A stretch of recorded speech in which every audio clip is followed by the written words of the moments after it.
चलिए अब कॉन्सेप्ट समझने से पहले हम एक बार ये देख लेते हैं कि हम जब रिएक्ट का एप्लीकेशन क्रिएट करते हैं उस टाइम पे कुछ default folder and files create होते हैं, तो उनका यूज़ क्या होता है और उनका क्या स्ट्रक्चर है, ये एक बार देख लेते हैं। उसके बाद फिर कॉन्सेप्ट समझेंगे। तो हमने जो प्रोजेक्ट किया था मैंने उसे भी रिमूव कर दिया है, लेकिन चलिए फिर से एक बार एप्लीकेशन को क्रिएट करते हैं तो फिर आगे का प्रोसेस देखते हैं।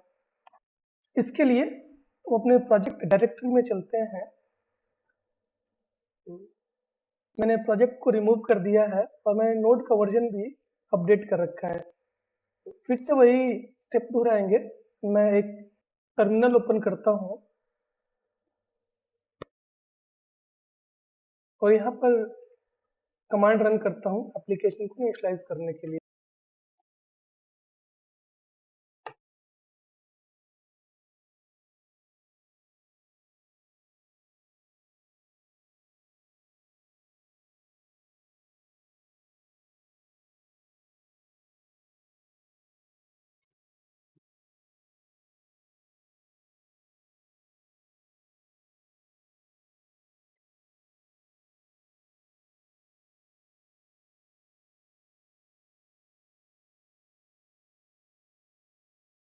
ओके, हमारा एप्लीकेशन क्रिएट हो गया है। अब मैं इस टर्मिनल को क्लोज कर देता हूँ। मैंने आईडी को टास्क बार में पिन कर दिया है। मैं आईडी ओपन कर लेता हूँ और इस आईडी में इस प्रोजेक्ट को ड्रैग एंड ड्रॉप कर देता हूँ।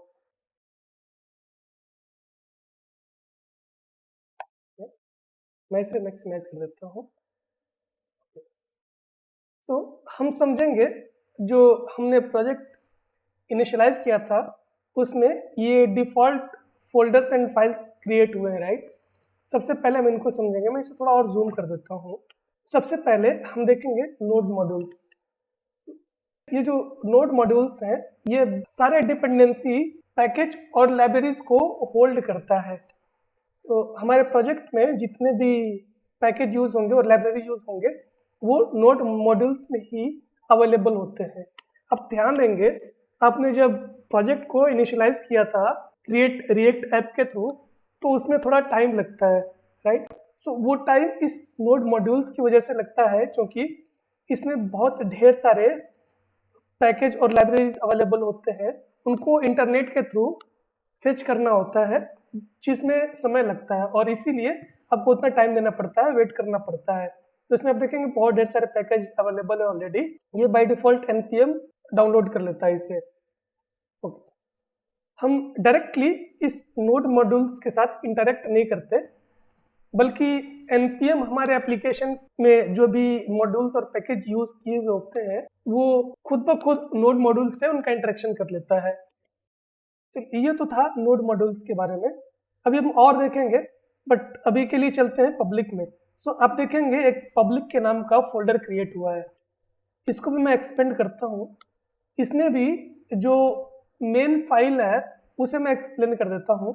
जैसे मैं index.html खोलता हूँ, सो आप देखेंगे index.html जो है इसमें कुछ HTML का कंटेंट पड़ा हुआ है, ठीक। ये जो पब्लिक फोल्डर है इसका मेन पर्पस होता है कि आपके एप्लीकेशन को पब्लिकली एक्सेसिबल कराना।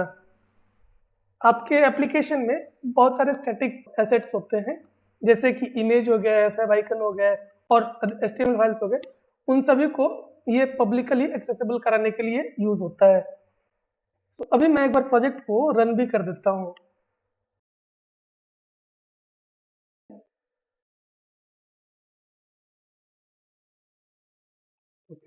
सो अभी आप देख रहे हैं अपने स्क्रीन पे ये रिएक्ट का डिफ़ॉल्ट पेज है। ये जो डिफ़ॉल्ट पेज है ये इस HTML के अंदर से ही रिफ्लेक्ट हो रहा है। अगर मैं आपको दिखाऊं, इस यहाँ पर एक रिएक्ट ऐप लिखा हुआ टेक्स्ट आ रहा है, ठीक। यही टेक्स्ट आपके ब्राउज़र में इस टैब में विजिबल होता है। सिमिलरली आपका जो फेव आइकन है वो भी यहाँ पर विजिबल है, वो भी इसी पब्लिक फोल्डर से ही आता है। अभी मैं अगर इसका नाम चेंज कर दूं, इसका नाम मैं वेब ऐप कर देता हूं, तो आप देखेंगे यहाँ पर भी वो नाम अपडेट हो जाएगा। मैं इसे एक बार रिफ्रेश कर देता हूँ। ओके, सो ये अपडेट हो गया। यहाँ पर आपके टाइटल को अपडेट कर दिया गया। होता क्या है, रिएक्ट जो है ना वो एक सिंगल पेज आर्किटेक्चर फॉलो करता है। सो सिंगल पेज आर्किटेक्चर कहने का मतलब ये हुआ कि इसमें सिर्फ एक index.html का पेज होगा, तो फिर कोई सा भी HTML का पेज है मान लीजिए, उसी में आपके जितने भी इम्प्लीमेंटेशन है वो सारा का सारा एक फाइल के थ्रू इसी में इंजेक्ट कर दिया जाता है। इसके बाद है हमारे पास एक manifest.json है। manifest.json का यूज मेटा डेटा के लिए करते हैं मेनली। कभी अगर कोई यूजर है आपके एप्लीकेशन को होम स्क्रीन में ऐड करता है, उस टाइम पे ये कस्टमाइजेशन के लिए यूज किया जाता है। ये था पब्लिक के बारे में। चलिए अब आगे आते हैं। मैं इस src फोल्डर को भी एक्सपेंड करता हूं। अब देखेंगे इस src फोल्डर में भी कई फाइल्स क्रिएट हो रखे हैं। ये जो src फोल्डर है, हम अपना जितना भी कोड करेंगे, जो भी आपका इम्प्लीमेंटेशन होगा और लॉजिक होगा, वो सारा का सारा इस src फोल्डर में ही क्रिएट करेंगे। इसमें जो इम्पोर्टेंट फाइल्स है मैं उन्हें एक्सप्लेन कर देता हूँ। सबसे पहले हम देखते हैं index.js को, कि आपके रिएक्ट एप्लीकेशन का एंट्री पॉइंट है। टॉप लेवल एप्लीकेशन का जो कंपोनेंट है उसको डॉम के थ्रू इंसर्ट करता है, जो रूट आईडी हमने देखा था। तो आपने इसके पहले इस पब्लिक फोल्डर में index.html देखा था, इसमें एक आईडी रूट है, राइट। सो ये जो आईडी रूट है ये इसको फाइंड आउट करता है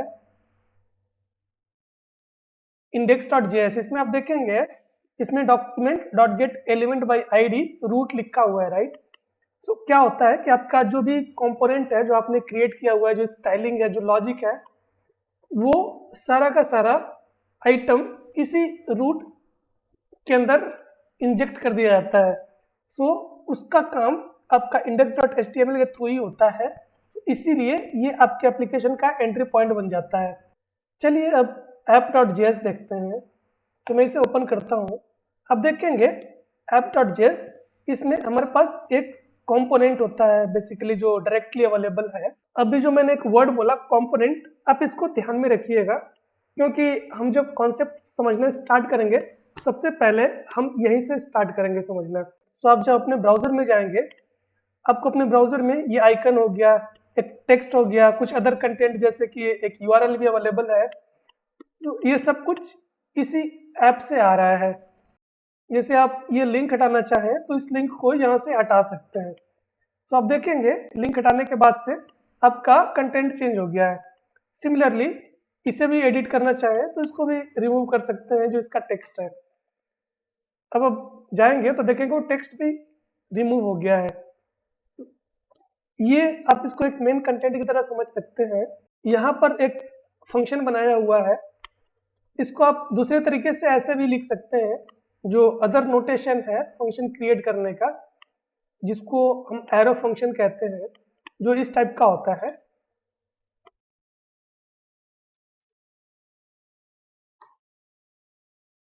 ये कुछ ऐसा दिखता है। अभी भी आप देखेंगे आपका कंटेंट वैसा ही है, इसमें कोई डिफरेंस नहीं है। मैंने इसको रिलोड भी कर दिया, कोई डिफरेंस नहीं है। सो हम मोस्टली यही नोटेशन फॉलो करेंगे। सो अभी के लिए ये ऐप का काम था, जो मैंने आपको एक्सप्लेन किया। अब देखते हैं app.css। सो app.css में कुछ स्टाइलिंग डिफाइंड है। सो ये जो app.css में जो भी स्टाइलिंग डिफाइंड है, उसका यूज हम app.js में करते हैं। आप देखेंगे इसमें हमने app.css को इंपोर्ट किया हुआ है। वही app.css हमारे इस ऐप के कंपोनेंट में यूज हो रहा है स्टाइलिंग पर्पस से। इसके अलावा एक और आप फाइल देखेंगे index.css। ये जो index.css है, ये भी स्टाइलिंग के लिए ही यूज होता है, लेकिन इसका जो स्टाइलिंग है वो आपके एप्लीकेशन पे ग्लोबली अप्लाइड होता है। तो आप किसी भी पेज में अगर कोई स्टाइल यूज करेंगे और वो स्टाइल डिफाइन किया हुआ है index.css में, तो वो अप्लाइड हो जाएगा। जबकि app.css जो हमने देखा, वो सिर्फ app.js के लिए अप्लाइड था, और यहाँ पर logo.svg है, यही लोगो आपको विजिबल हो रहा है इस ब्राउजर में। अगर आप इसे रिमूव कर देंगे तो वो लोगो नहीं दिखेगा। अब मैं इसे श्रिंक कर देता हूँ। अब आगे आएंगे तो देखेंगे आपके पास एक git ignore का फाइल बना हुआ है। तो git ignore यूज किया जाता है जब आप कमिट करते हैं, उस कमिट के दौरान जब आप वर्जन कंट्रोल करते हैं, अपने कोड को रेपोजिटरी में पुश करते हैं और कमिट करते हैं, तो उस टाइम पे आप कुछ फाइल्स को इग्नोर करते हैं कमिट करने से। सो उनका एंट्री इस गिट इग्नोर के फाइल के अंदर होता है, जैसे कि नोड मॉड्यूल्स है। सो नोड मॉड्यूल्स को आप अपने रेपोजिटरी में पुश नहीं करेंगे, कमिट नहीं करेंगे, उसको करने की ज़रूरत नहीं है, तो इसलिए इसे इग्नोर कर दिया जाता है। ऐसे ही और भी ढेर सारे एंट्रीज हैं जो स्टैंडर्ड वे में इग्नोर किए जाते हैं। चलिए अब इसके बाद आते हैं package.json में। ये एक आपका मोस्ट इम्पॉर्टेंट फाइल, इसको समझ लीजिए, जहाँ से आपके सारे डिपेंडेंसीज को प्रोवाइड कराया जाता है। और इसमें जो इम्पोर्टेंट एंट्री है, जो इम्पोर्टेंट फील्ड है इस package.json में, उसको मैं एक्सप्लेन कर दूं। जैसे कि बाय डिफॉल्ट ये डिपेंडेंसी हो गया, ये एक इम्पॉर्टेंट फील्ड है, और ये स्क्रिप्ट हो गया, ये भी इम्पॉर्टेंट फील्ड है। तो इसमें आप देखेंगे डिपेंडेंसी में आपके पास कुछ पैकेज का डिपेंडेंसी अवेलेबल है। एग्जाम्पल के लिए आप देखेंगे रिएक्ट है, रिएक्ट का वर्जन 18.3.1 अवेलेबल है। याद करिए मैंने आपको बोला था कि हम जो भी डिपेंडेंसी पैकेज या लाइब्रेरी यूज करेंगे वो package.json में डिपेंडेंसीज के अंदर डालेंगे, और वही नोड मॉड्यूल से npm अपने आप इंटरेक्ट कर लेगा। सो अगर मैं रिएक्ट को ओपन करूं इस नोड मॉड्यूल्स के अंदर, तो आप देखेंगे ये कुछ ऐसा दिखता है। तो मैं स्क्रॉल करके डिपेंडेंसी तक पहुंचता हूं जहां पे रिएक्ट का डिपेंडेंसी दिखेगा। तो आप देखेंगे ये रिएक्ट हो गया, ये एक डिपेंडेंसी है जो हम यूज कर रहे हैं। अभी अब मैं इसे एक्सपेंड करता हूं और इसमें package.json ओपन करता हूं। आप देखेंगे यहाँ पे जो वर्जन दिया हुआ है ये 18.3.1 है, वही वर्जन हमारे package.json में भी अवेलेबल है। आते हैं स्क्रिप्ट्स पर, यह भी आपका एक इम्पॉर्टेंट एंट्री है इस package.json में। तो इसमें आप देखेंगे हमारे पास स्क्रिप्ट दिए हुए हैं स्टार्ट के लिए, बिल्ड, टेस्ट और इजेक्ट के लिए। ये डिफरेंट कमांड्स हैं बेसिकली जो एग्जीक्यूट करते हैं अपने एप्लीकेशन को स्टार्ट करने के लिए, या बिल्ड वर्जन क्रिएट करने के लिए, फिर टेस्टिंग एक्सेट्रा। अब मैं आपको इसका भी एक सैंपल दिखाता हूँ नोड मॉड्यूल्स के अंदर। यहाँ पे आप देखेंगे हमारा रिएक्ट स्क्रिप्ट यूज किया हुआ है, इसमें स्टार्ट है, फिर बिल्ड के लिए हम बिल्ड वर्जन रेफर कर रहे हैं, फिर टेस्ट के लिए टेस्ट है, और इजेक्ट के लिए इजेक्ट। सो मैं आपको स्टार्ट का दिखा देता हूँ। फिर से हम नोड मॉड्यूल्स में चलते हैं। आप देखेंगे यहाँ पर एक मॉड्यूल होगा रिएक्ट स्क्रिप्ट के नाम से। मैं स्क्रॉल करके रिएक्ट स्क्रिप्ट तक आता हूँ। देखिए यहाँ पर रिएक्ट स्क्रिप्ट है, मैं इसे एक्सपेंड करूंगा। इसके अंदर हमारे पास एक स्क्रिप्ट के नाम से आप देखेंगे सब फोल्डर है जिसमें एक start.js के नाम का फाइल अवेलेबल है। सिमिलरली हमारे पास build.js भी है, eject.js भी है, और test.js भी है। तो हम जब कमांड रन करते हैं तो वो कमांड इसी को रेफर करता है। मैं इसे भी श्रिंक कर देता हूँ। ये दो मेन एंट्रीज थे package.json में जो मैं आपको एक्सप्लेन करना चाहता था। इसके बाद देखेंगे हमारे पास है पैकेज log.json। तो ये एक लॉग सिस्टम रखता है जिससे कि अगर कोई यूजर है वो आपके एप्लीकेशन को, आपके प्रोजेक्ट को ले करके इंस्टॉल करता है, तो उसके इंस्टॉलेशन के टाइम पे कोई वर्जन चेंज नहीं होता है, वो एग्जैक्टली सेम इंस्टॉलेशन होगा जो आपके सिस्टम में हो रखा है, जिसकी वजह से बाद में जो बग्स आने के चांसेस होते हैं कुछ पैकेज के अपडेट होने पे, वो नहीं आएगा, क्योंकि ये आप लॉक सिस्टम उसको दे रहे हैं, जिसकी वजह से वो सेम डिपेंडेंसी ट्री यूज कर रहा है पैकेज को इंस्टॉल करने के लिए। नेक्स्ट आते हैं रीडमी फाइल पे। सो ये एक मार्कडाउन फाइल है, इसे आप देखेंगे, अगर मैं इसे विजिबल करता हूँ तो आप देखेंगे हमारे पास कुछ डॉक्यूमेंटेशन रिलेटेड आइटम्स होते हैं। सो इसमें आप अपने एप्लीकेशन के बारे में जो भी डॉक्यूमेंटेशन है वो करते हैं, ये उसका पर्पस है। अभी तो हमने ये डिफ़ॉल्ट अवेलेबल जो भी फोल्डर्स एंड फाइल्स थे उनको देख लिया।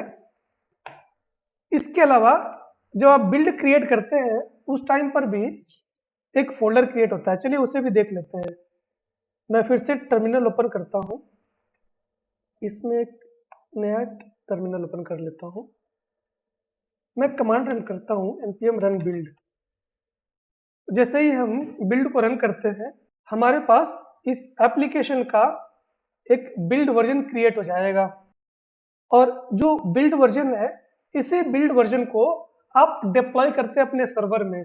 इसे अगर मैं एक्सपेंड करूं, ये कुछ ऐसा दिखता है जिसमें कुछ फाइल्स अवेलेबल होते हैं। ये अभी भी क्रिएट हो रहा है, इसे क्रिएट होने देते हैं, उसके बाद हमारे पास HTML भी अवेलेबल हो जाएगा। ओके, सो आप देखेंगे यहाँ पर HTML index.html भी अवेलेबल है। अगर इसमें ओपन करता हूँ तो यही index.html एक स्टैंड अलोन फाइल की तरह काम करता है और पब्लिकली एक्सेसिबल होता है आपके सर्वर में। सो आप अपने सर्वर में इसी बिल्ड फोल्डर को डिप्लॉय करते हैं। मैं इसे भी श्रिंक कर देता हूँ और इसे क्लोज कर देता हूँ। ओके, तो इसे भी क्लोज कर देता हूँ। सो